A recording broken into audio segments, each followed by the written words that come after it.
Une démonstration de la mentalité allemande dans toute sa splendeur. Salut à tous, c'est Kovac, on se retrouve pour le débrief de ce match entre l'Allemagne et l'Écosse. Victoire 5-1. 5-1 de l'Allemagne. On est à la première journée de l'Euro. On est à la première journée de l'Euro. Mais laissez-nous le temps de dire Bismillah. Je sais pas. L'Allemagne, laissez-nous le temps de dire bonne chance, je sais pas moi, laissez le temps à l'Écosse de dire bonne chance, j'en sais rien. On est à la première journée de l'Euro, vous nous sortez ce match, vous nous sortez ce massacre. Incroyable, franchement, les Allemands. Avant qu'on commence, n'hésitez pas à liker, à vous abonner et à me dire de ce que vous avez pensé de ce match, les amis. Mais en tout cas, je pense qu'il y aura des avis que parce que merci à l'Allemagne. Merci à l'Allemagne de nous régaler dans cette première journée de l'Euro, du coup. J'avais dit que l'Allemagne n'allait pas créer de surprise, j'avais prédit 3-0 pour l'Allemagne, il y a eu 5-1 carrément, hein. Ça n'a pas manqué de but, avec l'ouverture du score de Florian Wirtz à la 10e minute, avec un super ballon de Gundogan. Non, pas de Gundogan, c'est de Kimmich, je crois, c'est de Kimmich. Et superbe finition pied droit de Wirtz, mais en tout cas Gundogan a été excellent, on va en parler. Ensuite, la 2-0 de Musiala. Ensuite, il y a 3-0 de Kai Havertz. Ensuite, il y a tout simplement 4-0 de Füllkrug. Il y a l'égalisation. Non, il n'y a pas l'égalisation, la réduction du score, pardon, de Rudiger à la 87e et Emre Can qui met le 5-1. Voilà. Réduction de Rudiger qui marque contre son camp, malheureusement. Pour l'Allemagne, ils ne tiendront pas le clean sheet. Emmanuel Neuer ne tiendra pas le clean sheet. Et ensuite, Emre Can qui marque le 5-1. Du coup, l'Allemagne, les amis, qui s'impose largement et qui, voilà, c'était important pour eux de confirmer un petit peu, comment dire, ce statut de favori, sachant que ça fait 40 ans qu'une équipe organisatrice d'une compétition n'a pas gagné le trophée chez lui, tout simplement. Donc c'était important pour l'Allemagne aussi, qui était un petit peu l'équipe décevante, un petit peu le favori décevant ces dernières années en grande compétition.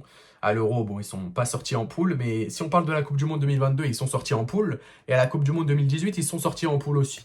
Donc il y avait besoin un petit peu de renouveau aujourd'hui, et ce renouveau allemand, il s'est marqué par Florian Wirtz, par Jamal Musiala, par des joueurs qui ont été incroyables. Franchement, on va parler joueur par joueur, et on va commencer par Florian Wirtz. Mais quel joueur! Mais quel joueur! Ça...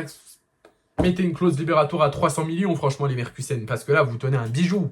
Les Leverkusen, ils tiennent un bijou, ils tiennent un diamant brut. Ils tiennent une perle rare, c'est incroyable, mais d'où il vient le joueur? Il est exceptionnel. Jamal Musiala, pareil. Le Bayern, faut qu'il mette une clause libératoire à 400 millions. Il est exceptionnel, ce joueur, c'est pas possible.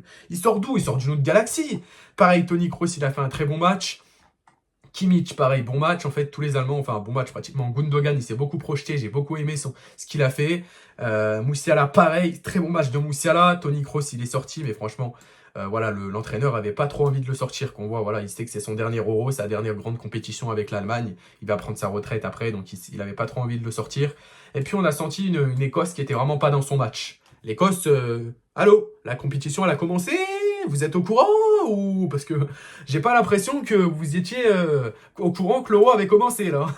Non, plus sérieusement, avec tout le respect pour l'Écosse, ils se sont fait largement asphyxier par cette équipe allemande. Hein. Que ce soit offensivement, ils n'arrivaient pas à défendre. Défensivement, pareil, ils n'étaient pas sur les ballons. Non, vraiment, c'était trop. Et ce 5e but, je pense que c'est la goutte de trop. Après, ils en marquent un quand même, ça peut sauver l'honneur pour l'Écosse. Ça leur permet de bien rentrer dans la compétition aussi. On voit quand même la joie des Écossais impressionnante hein, quand le but est marqué, alors qu'il y a quand même 5-1. Hein, mais on voit quand même leur joie qui est quand même impressionnante de marquer au moins un but pour se permettre quand même de se redonner un petit peu de l'espoir, les Écossais. Parce que s'ils n'auraient pas marqué, quand même, voilà, c'est à quoi qu'ils auraient joué ce match, sérieusement, les Écossais. Mais en tout cas, l'Allemagne qui fait trembler toute l'Europe. Hein. Là, très clairement, alors certes, c'est l'Écosse en face, avec tout le respect pour l'Écosse, encore une fois, mais l'Allemagne qui fait trembler toute l'Europe, c'est incroyable le match qu'ils ont fait, les Allemands. C'était magnifique, c'était magnifique. Vraiment, je sais pas comment expliquer. On va parler du classement, les amis, avec du coup l'Allemagne qui est première avec 3 points. Du coup, avant le match entre la Hongrie et la Suisse demain, l'Allemagne qui est première avec 3 points. Et du coup, c'était important pour le goal average de marquer ces 5 buts, puisque c'est la meilleure attaque maintenant de ce classement, largement, évidemment.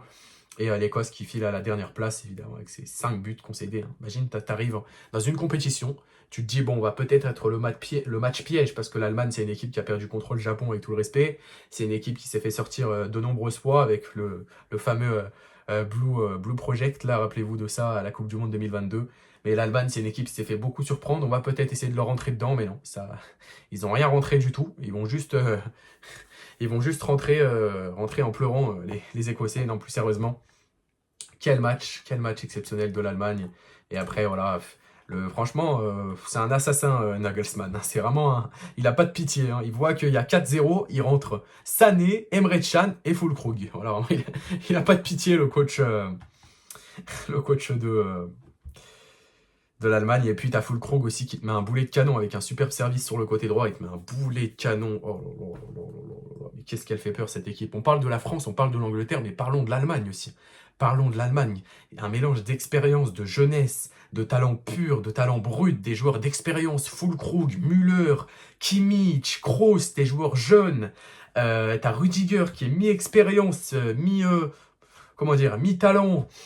T'as Wirtz qui a un pur talent oh là là, sur le côté gauche. T'as Moussiala sur le côté droit. T'as Havertz en pointe qui a fait quand même un très bon match, il faut dire la vérité. Bon, ça n'a pas été le plus grand allemand. Pour moi, le plus grand allemand, ça a été soit Moussiala, soit Wirtz. N'hésitez pas d'ailleurs à me dire dans les commentaires qui a été le plus grand joueur allemand selon vous. Mais vraiment, une équipe à sens unique, sensationnelle. Tu vois des joueurs, ils avaient la dalle, ils avaient faim. Et ça, je suis jaloux, très clairement. Je suis jaloux, là, parce que l'équipe de France, en ce moment, dès qu'on va rentrer dans la compétition, il faudra jouer pareil face à l'Autriche. Parce que sinon, on va être jaloux, là, de ce genre de match. C'est pas possible. Première journée, 6 buts. 6 buts, et on s'est régalé. Merci à tous ceux qui se sont abonnés, d'ailleurs. Hein. Merci à tous ceux qui se sont abonnés dans mon live où j'ai commenté le match. Mais franchement, c'est trop. La vérité, c'est trop. Et puis voilà, c'est tout ce que j'avais à dire dans ce débrief, les amis. J'ai pas trop de choses à dire particulières, mis à part que l'Allemagne leur a mis une fessée. Hein. C'est tout ce que j'ai à dire. Et puis voilà, n'hésitez pas à me dire votre avis. Et moi, je vous dis ciao, ciao, les amis.